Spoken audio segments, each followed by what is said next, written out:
YouTube. Welcome back to my channel. Continuation of my knee replacement series.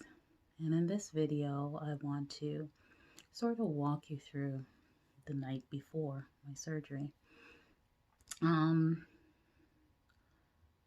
was very emotional the night before surgery. For me, I had previously had knee surgery. I had double knee scopes done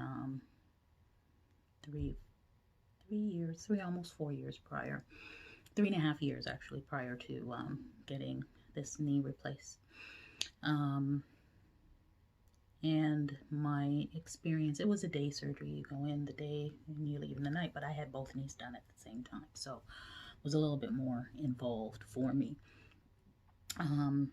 Now the issue was my experience I felt with that surgery was not all that good. I had excessive bleeding. I had low blood pressure, so I had to stay in recovery longer while they tried to bring my blood pressure up because my blood pressure had dropped so many times during surgery. But everything worked out after all. I came home. The medication, though, I vomited so much, and it was really I don't have very good surgery experiences, so I was really anxious. I was very anxious the night before surgery, so I had to sort of just like spend some time centering myself. Mind you, I was finishing up cooking that whole meal prep that I was talking about. I was spending some time finishing that up, walking through the house and just looking at things and, just sort of, hoping that, everything was just gonna be good for that time. But the days leading up to the surgery, I had the support of my boyfriend, who I had only just met like 3 months before I went into surgery, 4 months before I went into surgery. We started our relationship, and I didn't even expect that he would be as much of a support as he was. But he was, and he really helped even with my preparation, with getting my stuff, and just helping me settle my mind. So that's important. I think the night before surgery, you're really just going to really want to spend some time with yourself. Just, you're going to have a lot of things going through your head. You probably, if you were anything like me, you're going to be anxious about the actual procedure itself. It is major surgery after all, right? So you can't downplay it. They may not be, cutting your, you're going into your internal organs or anything like that, but it's major surgery. Anything can go wrong, right? So, you want to prepare your mind. You want to relax yourself. The procedure, the hospital required procedure, is that the night before surgery you have to take a shower with a special solution. If you don't purchase that solution, it's fine. They're fine with you taking a shower, but that solution is to wash, to get really on the skin and kill any bacteria, any germs that are there. So you're supposed to wash with it the night before and the morning of. So that's one of the hospital mandated things the night before surgery. So making sure that you have that solution ready to take your final shower before you go to bed. Packing your bag. For me, this was the bag that I packed for the hospital. So just to give you a sense, like, you're going to need something that is a decent size. You're going to need something that's a decent size to fit all your stuff, okay?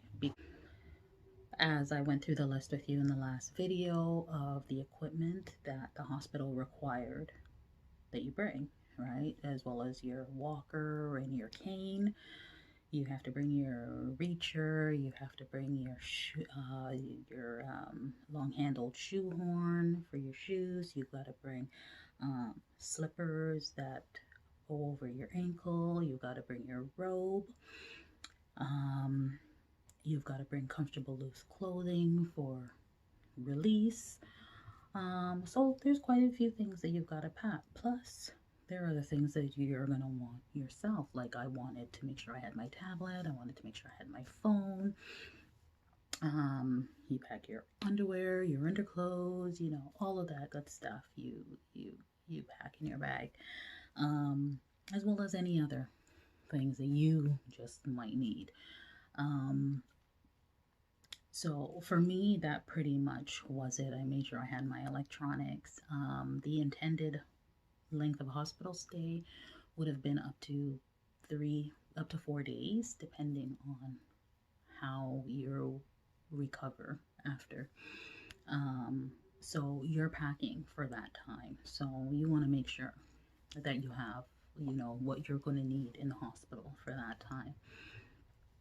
So, have a big enough bag to make sure that you can accommodate all of those things. You want to have your toiletries, your towel, your toothbrush, your toothpaste, and all of that packed. So the night before was about making sure that my bag was packed, making sure that I had completed all my food prep, making sure that I had thought ahead of what my kids are going to need. I didn't really need to think much about my son. He's 22. What he would need. My daughter, she was 17, still going to high school. So I kind of wanted to think ahead of, anything that I would need to make sure that she had her medications, because she suffers from mental illness, OCD, depression, anxiety. So I wanted to make sure that, I'm laid up in bed. I want to make sure her medications were all squared away for a certain length of time. And, I had them all situated for her, as well as anything else that she might need, So if you've got smaller kids, that list of things you're going to need for your kids are going to be even greater. But most people going through this type of surgery don't have smaller kids, so it may not be much of a consideration. But in my case, I had a teenager, so I had to think about that.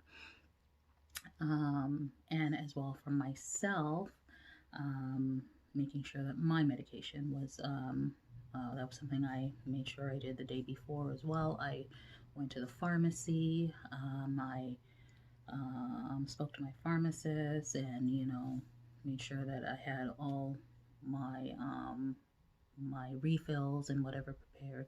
And she was prepared to. She said, just give a call when you need them. We'll deliver them. So, just making sure that everything that you need, and that you require for your comfort is taken care of. Because when you are in recovery mode, you are in recovery mode. You can't be thinking about taking care of this or that's falling apart, this, that. You want to be in recovery mode. You go through your final preparations, you go through your home, those final checks, just make sure everything where you need it to be, and